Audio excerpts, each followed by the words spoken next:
ये फंक्शन दो एरे का मैट्रिक्स प्रोडक्ट को रिटर्न करता है। ये एक एरे की रो को दूसरे एरे के कॉलम से मल्टीप्लाई करता है। पहले आर्गुमेंट में एक एरे आता है जिसे आप मल्टीप्लाई कराना चाहते हैं। इस एरे के कॉलम की तादाद और दूसरे एरे जो कि सेकंड आर्गुमेंट में आएगा उसकी तादाद बराबर होनी चाहिए, उसकी रो की तादाद बराबर होनी चाहिए। यानी पहले एरे के कॉलम और सेकंड जो एरे होगा उसकी रो की तादाद बराबर होनी चाहिए और इनकी वैल्यूज नंबर में होनी चाहिए। दूसरे आर्गुमेंट में भी एरे आता है जिसे आप पहले वाले एरे से मल्टीप्लाई कराना चाहते हैं। इस एरे की रो की तादाद पहले एरे के कॉलम की तादाद बराबर होनी चाहिए और वैल्यूज नंबर में होनी चाहिए। इसके बाद ये फंक्शन दोनों एरे का मल्टीप्लाई करके मैट्रिक्स प्रोडक्ट को रिटर्न करता है। इसकी मिसालें देखते हैं तो थोड़ा सा आपको समझ में आएगा। मिसाल के तौर पर हमारे पास ये दो टेबल बने हुए हैं। अब हम चाहते हैं कि इन दोनों एरे का मैट्रिक्स प्रोडक्ट लेना चाहते हैं। हमारे एरे 1 में दो रो हैं, ठीक है, ये दो रो हैं हमारे पास, और एरे 2 में दो कॉलम है, इसमें 2 कॉलम है। तो इसलिए हमें रिजल्ट हासिल करने के लिए दो रो और दो कॉलम को सिलेक्ट करना होगा। ये दो रो और दो कॉलम हमें सिलेक्ट करना होंगे। उसके बाद अब हम यहाँ पे ये फंक्शन लिखते हैं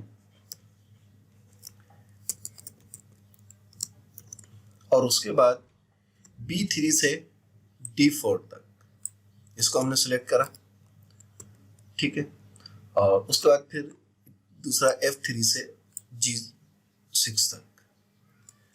फंक्शन क्लोज करके अब हम यहाँ पे कंट्रोल शिफ्ट और इंटर, जब भी हम एरे यूज करते हैं किसी फंक्शन में तो कंट्रोल शिफ्ट इंटर हम एक साथ प्रेस करते हैं। कंट्रोल शिफ्ट इंटर हमने प्रेस करा तो ये देखिए इसने हमें इन एरो को आपस में दोनों एरो को मल्टीप्लाई करके यहाँ पे दे दिया।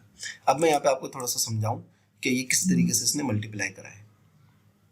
तो देखिए पहला जो हमारे पास है ये 1 और 1, तो 1 1 1 आ गया। उसके बाद ये इसने 2 को 2 से ज़रब दिया, 4 आया। उसके बाद ये 3 को 3 से ज़रब दिया तो 9 आया। तो फिर इन दोनों का तीनों का टोटल हो गया 14। तो ये 14 इसने यहाँ पे हमें दे दिया है। उसके बाद ये 4 और 1 इज इक्वल टू 1, फिर 5 और 2 इज इक्वल टू 10। 5 को 2 से ज़रब दिया 10 आया। 6 इज इक्वल टू 3, तो जवाब आया 18। इन सबको टोटल करा तो जो बना 32, तो 32 यहाँ पे आ गया। इसी तरह यहाँ पे 4, ये सेकंड रो और फर्स्ट कॉलम, तो 4 1 4, 5 2 10, 6 3 18, इनको टोटल करा 32 आंसर आया यहाँ पे। उसके बाद ये फिर 4 और 4, 4 को 4 से ज़रब दिया 16 आया। फिर 5 और 5 25 और 6 और 6 36 आया।